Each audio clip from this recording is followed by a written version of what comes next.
friends, Mrs. Day here with our Read Aloud. Our story today is called The Three Little Pigs. And this story is retold by Bonnie Dobkin and it's illustrated by Sunbash Rajesh. I hope you like it. The Three Little Pigs, retold by Bonnie Dobkin, illustrated by Sunbash Rajesh.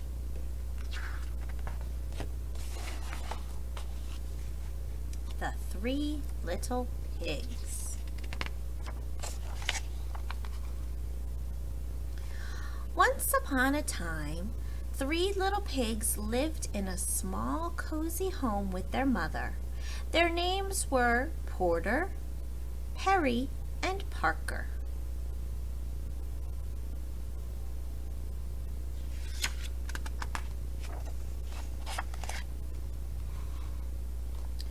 Porter was a relaxed sort of pig. He liked to play, eat, and sleep. Perry was a very creative type of pig. He had lots of ideas, but he didn't always finish what he started. And Parker was a thoughtful little pig who worked very hard and did everything just the way he was supposed to. This kind of annoyed his two brothers.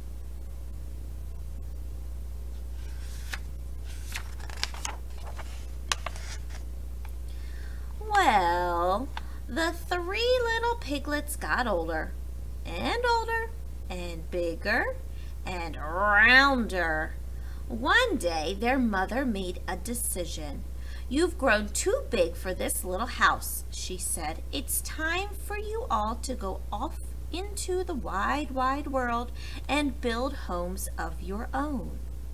So the three little pigs packed their bags and got ready to leave their too cozy home. "Any advice for us, Mother?" asked Parker. "Why, yes," said their mother. "Watch out for that no-good big bad wolf who's always sulking around."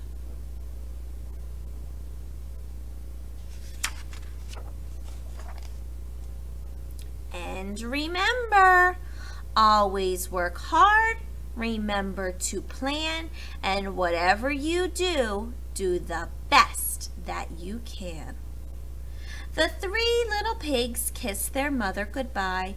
Then they trotted out of the house, down the road, and out of the village.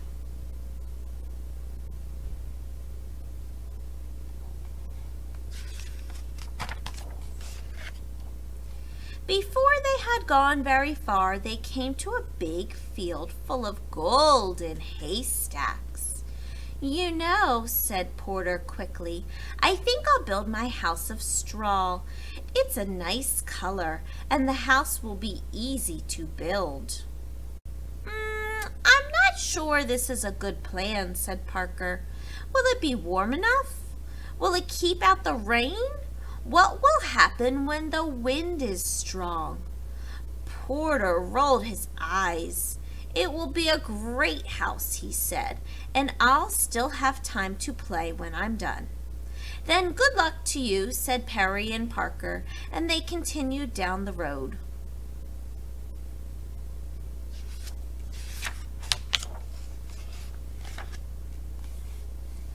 Soon, Parker and Perry came to a shady grove of trees. "You know," said Perry, "I think I'll build my house of logs. Logs are strong, and I can paint them different colors." "That sounds like a good plan," said Parker, "if you finish what you start." "I will," said Perry, and he waved as Parker continued down the road. Perry stood and looked up at the trees. He said, "cutting down those trees would take a long time. I'll just build my house from the sticks on the ground instead." And that's exactly what he did.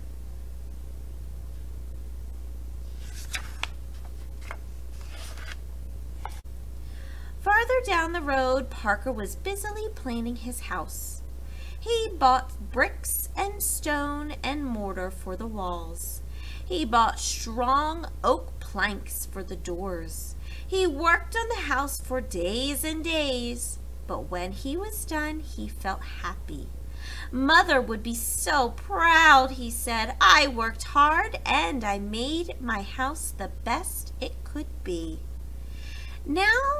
What none of the pigs realized was that someone very bad knew they had left their mother's house.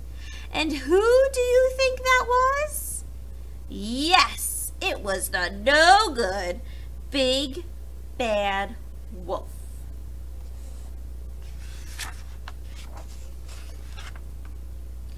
First, the wolf went to Porter's house.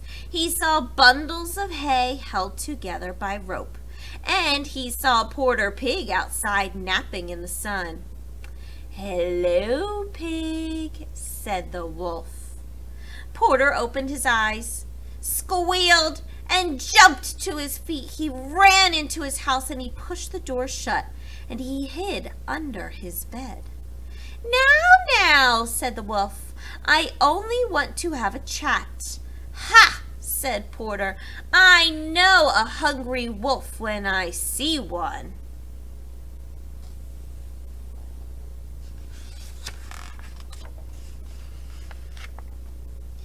"It really doesn't matter," said the wolf.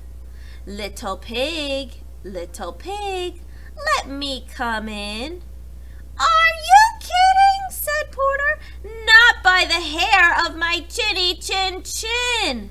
"Then I'll huff, and I'll puff, and I'll blow your house in." The wolf stepped back. Then he huffed, and he puffed, and he blew with all his might. The straw house flew apart. The wolf pounced. The pig bounced. But Porter squealed and ran. Said the wolf. "Unfortunate."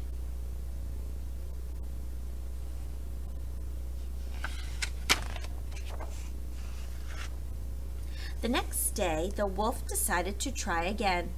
He strolled down the road until he saw a flimsy house made of sticks and twigs. Perry was lying in a hammock outside. "Hello, my little piggy," said the wolf.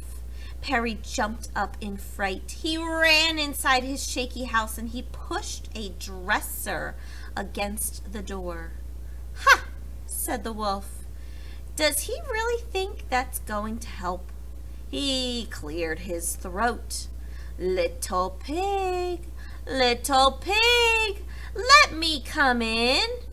"No way," said Perry. "Not by the hair of my chinny chin chin." "Then I'll huff, and I'll puff, and I'll blow your house in."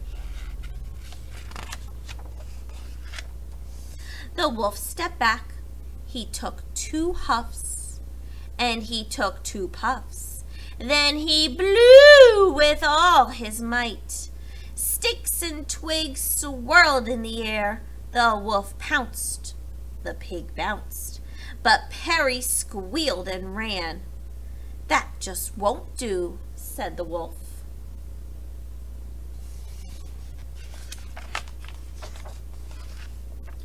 But the wolf knew there was still one more brother to visit. He strolled down the road until he saw a house made of stone and brick. Parker was digging in a garden outside. "Hello, friend pig," said the wolf. "Don't you friend pig me," said Parker. "Leave now or you'll be sorry." "I doubt it," said the wolf. Parker went inside and slammed the door. The wolf heard 3 locks locking and 4 shutters slamming. He stood back. Little pig, let me come in." "Not by the hair of my chinny chin chin." "Then I'll huff, and I'll puff, and I'll blow your house in." "Go ahead and try," said Parker.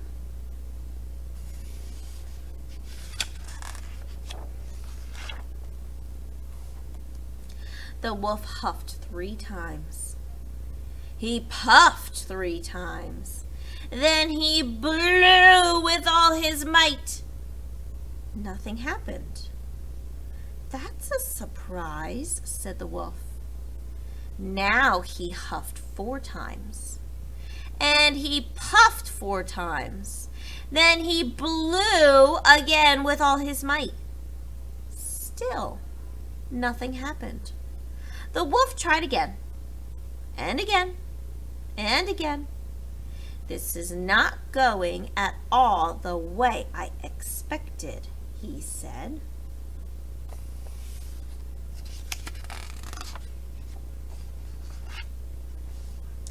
Finally, the wolf fell flat on his back, puffing and wheezing.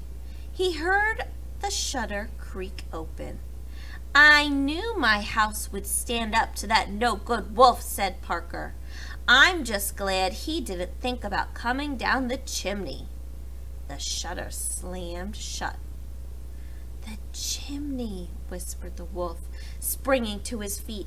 "Of course." He sneaked to the side of the house and saw a pile of boxes stacked against the wall. "This makes it even easier," he chuckled. He climbed up the boxes, he crept across the roof, then he jumped into the opening and he slid down the chimney.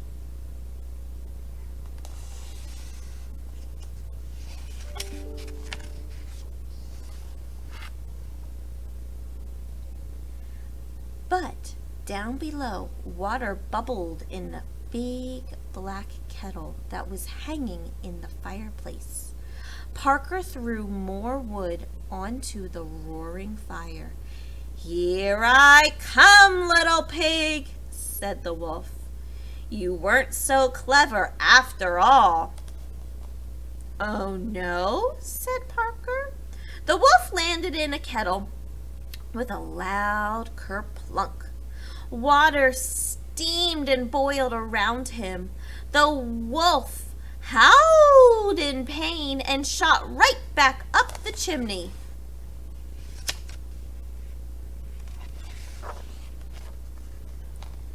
The water had boiled off half his fur. "Oh no!" cried the wolf. He was so embarrassed that he left the country never to be seen again. Porter and Perry moved in with their brother, and they lived happily ever after. The end.